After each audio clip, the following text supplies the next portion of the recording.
Hello. Welcome to current affairs factory. तो चलिए, अभी न्यूज़ में आया है कि हम लोगों को एज अ ह्यूमन बीइंग अपने इतिहास की जो सबसे फ्लफीएस्ट प्लैनेट है वो मिल गया है। ठीक है, और इसको यहाँ पे देख रहे हैं, ये आर्टिकल है आपको एनडीटीवी का। यहाँ पे लिखा हुआ है कि scientist discovers marshmallow world in deep space. ठीक है, अब देखिए, अगर आप as per the English dictionary चलोगे तो मार्स मैलो का मतलब होता है केक के तरफ, फ्लफ़ी, जो सॉफ्ट हो, खाने में कोई प्रॉब्लम ना हो। तो ये बहुत ही एक तरह से बोल सकते हैं सॉफ्ट गैस जॉइंट्स है। और देखेंगे कि इसकी क्या बिहेवियर है, क्या करेक्टरिस्टिक्स है। ठीक है, तो चलिए बिना किसी देरी के स्टार्ट करते हैं। ठीक है, तो यहाँ पे आप देख रहे हैं कि ये जो प्लैनेट है इसकी डायमीटर लगभग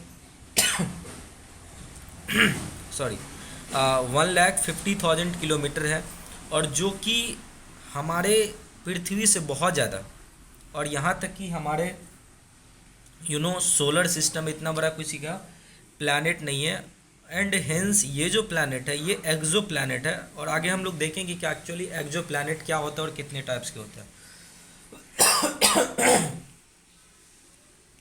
तो ये जो आपका प्लैनेट है ये एक होस्ट ड्वार्फ रेड स्टार है, जिसके चारों तरफ जो है आपको घूम रहा है। और ये अभी तक का जो है ना our solar system largest planet Jupiter से भी एक तरह से बड़ा है। ठीक है,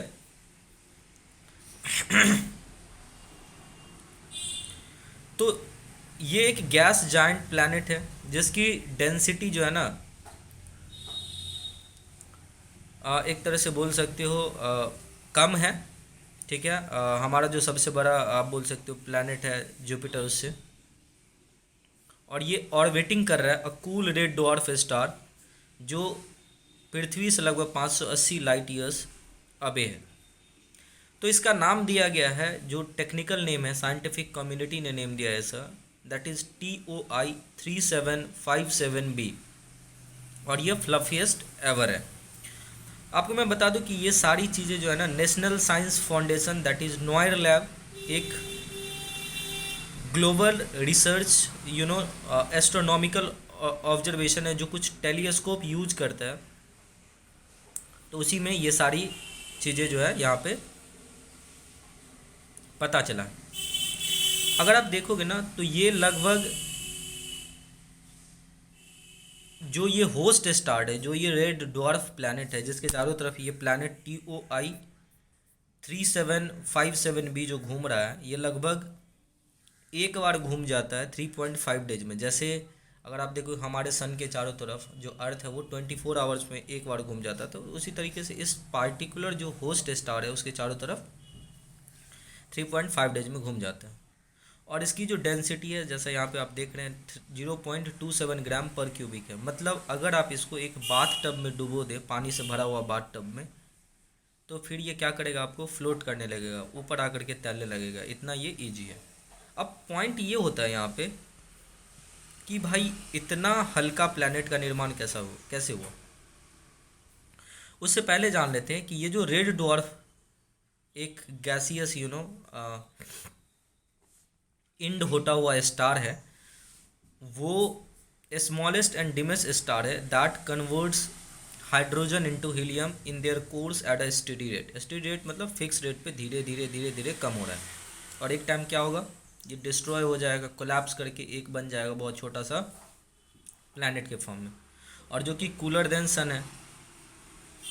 हालांकि रेड ड्वार्फ जो है ना ये जाना जाता है extremely active and launch powerful flares, and that is why red dwarf planet के आसपास प्लैनेट का बनना बहुत ही मुश्किल होता है। लेकिन अब साइंटिस्ट को ये भी कंसर्न पता चला है कि भाई ऐसा कैसे हो रहा है कि एक planet that is TOI 3757b जो इस रेड ड्वार्फ प्लैनेट के चारों तरफ ही बन रहा है, जबकि रेड ड्वार्फ प्लैनेट के चारों तरफ प्लैनेट का बनना, एक सॉलिड बॉडी का बनना बहुत ही मुश्किल होता है, एक गैसियस जाइंट का बनना थोड़ा।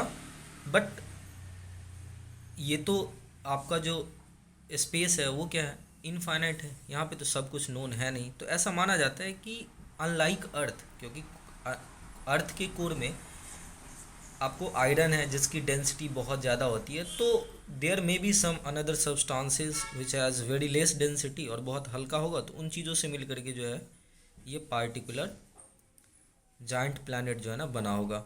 ठीक है, तो ये सारी चीज़ें जो है आपको डॉपलर सर्वेज, बेसिकली एक मेथड होता है to calculate the exoplanet out of the solar system, और ये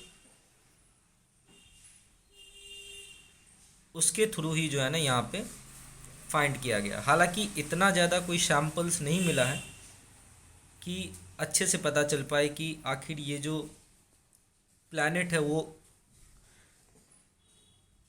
हैबिटेबल जोन से बाहर दूसरे कोई स्पेस में है या नहीं। इन सब चीज़ों के बारे में जाना जाएगा, और इसको अभी भी जो है ना मिस्ट्रीज अभी बाकी है, क्योंकि जो हबल टेलीस्कोप है, और आप बोल सकते हो आगे हम लोग देखने वाले इसको, जो नैन्सी एक टेलीस्कोप है नासा की जो अपकमिंग प्रोग्राम्स होगी उसके तहत इसमें यूज किया जाएगा। ठीक है, अभी तक ऐसा देखा जा रहा है कि planet has a lower number of heavy elements in its rocky core compare to other gas giants which may have delayed how the gas accumulates and lowered its density.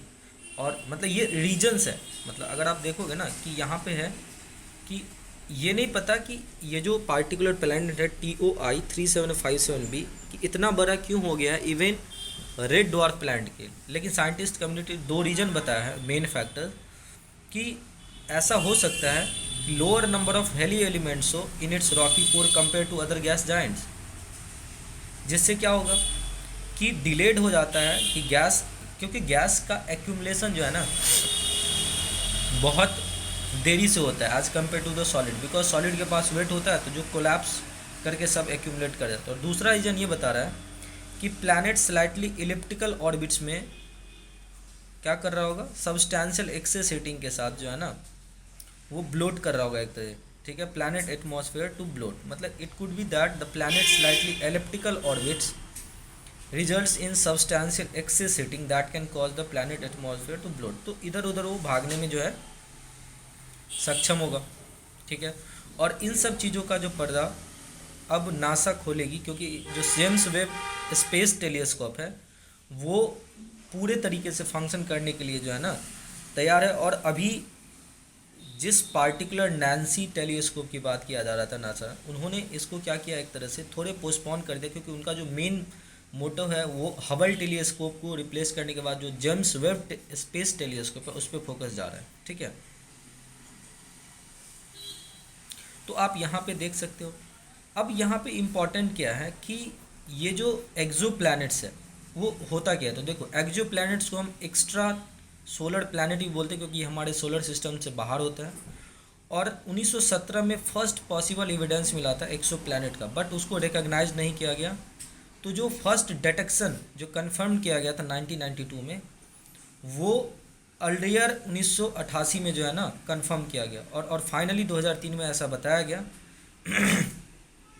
कि एक्सो प्लैनेट्स नाम की चीज़ें होती है। और there are various exo planets.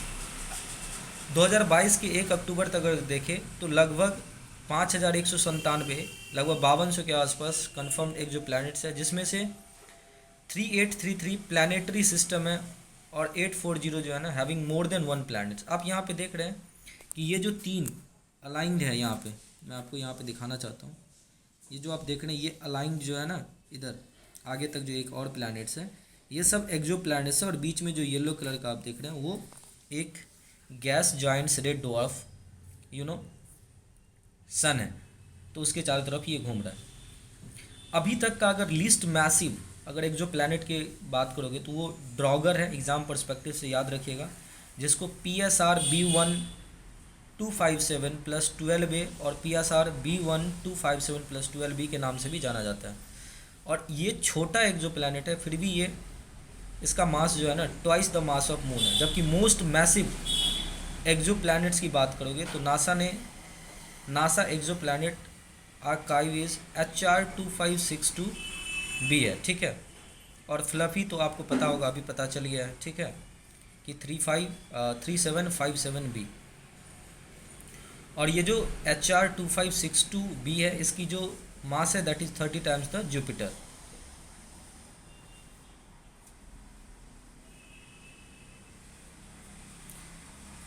अगर आप देखोगे TOI3557b दैट इज अभी जो फ्लफी एवर्स एक्सो प्लैनेट आपको मिला है, it is a gas giant और ये के टाइप स्टार के चारों तरफ जो है ना ऑर्बिट कर रहा है। और इसका मास मैंने आप ऑलरेडी बता दिया है कि थोड़ी कम होती है density as compare to Jupiter. और ये डिस्कवरी इसका अनाउंस किया गया 2022 में। जो रेड डवार्फ स्टार्स होता है, ये एक smallest and dimmest number of so called main sequence stars होता है, जिसके कोर में हाइड्रोजन कन्वर्ट हो जाता है हीलियम में स्टेडी रेट पे।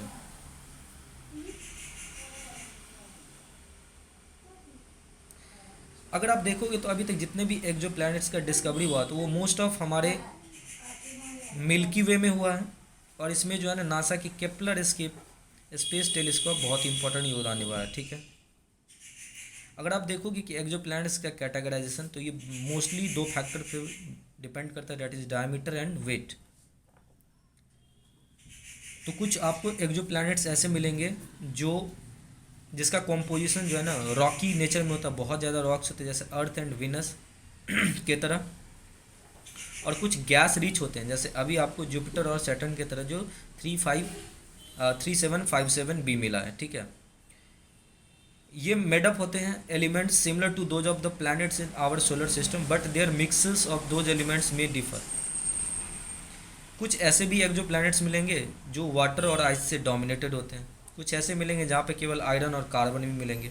तो बेसिकली आप बोल सकते हो ना कि इनकी जो मिक्सर्स होती है वो क्या होता है, आपको बिल्कुल ही डिफरेंट होता है। हालांकि मटेरियल सेम होता है जिस तरह से अर्थ पे। और यहाँ पे आप देख रहे हो the Nancy grace Roman space telescope, जिसको शॉर्ट में रोमन स्पेस टेलीस्कोप भी बोलते हैं। नैन्सी ग्रेस जो है ना फर्स्ट एक तरह से बोल सकते हो आप स्पेस में जाने वाली महिला थी, तो नासा की। ठीक है, और इसे फॉर्मली W फर्स्ट मिशन के नाम से भी जाना जाता है। हालांकि अभी इसे पोस्टपोन कर दिया गया है। और इसका काम क्या होगा, आपको looking the clue about dark energy, the mysterious force that is accelerating the expansion of the universe. ठीक है, आगे हम लोग कभी देखेंगे कि डार्क मैटर डार्क एनर्जी में क्या डिफरेंस है। ठीक है, अगर आप रोमन स्पेस टेलीस्कोप की बात करोगे तो यहाँ पे देख रहे हैं will be the NASA's observatory designed to settle essential questions in the area of dark energy, exoplanets and infrared astrophysics. और टेलीस्कोप के पास प्राइमरी मिरर होगा जिसमें 2.4 मीटर्स की डायमीटर होगी। और ये हबल टेलीस्कोप जो है उसके तरह ही सेम साइज का होगा।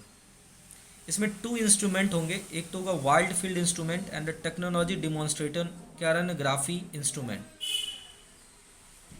वाइड फील्ड इंस्ट्रूमेंट के पास जो है ना फील्ड व्यू होगा 100 times greater than the Hubble, तो basically it is more powerful than the Hubble infrared instrument. और कहीं ना कहीं इसलिए हबल टेलीस्कोप पे अभी जो है ना जो जेम्स वेब टेलीस्कोप है उसने रिप्लेस किया और उस पर फोकस किया जा रहा है। ठीक है, और जो कोरोनाग्राफ इंस्ट्रूमेंट, बेसिकली आपको पता होगा कि जो आउटर लेयर्स होती है किसी स्टार की, जहाँ तक फ्लेयर्स जाता है उसे हम कोरोना बोलते हैं। और इस चीज़ को मेजरमेंट करने के लिए कि आखिर उस प्लैनेट की इंटेंसिटी क्या है, उस चीज़ के लिए यहाँ पे कोरोनोग्राफ इंस्ट्रूमेंट का यूज किया गया। इसको अभी स्टॉप कर दिया गया। और यहाँ पे आप देख रहे हैं कि यहाँ पे लिखा हुआ है कि जो नासा की फिस्कल्स बजट ईयर्स है 2022 उसमें ये, और 2021 में इसको रिक्वेस्ट किया गया कि इसको इंक्लूड ना किया जाए और इसके बदले जेम्स वेब स्पेस टेलीस्कोप पे फोकस किया जा रहा है। तो उम्मीद करते हैं सेशन अच्छा लगा होगा। प्लीज़ हमारी वीडियो को लाइक कीजिए, रिकमेंड कीजिए और हमारे चैनल को सब्सक्राइब कीजिए। Thank you so much for watching this video.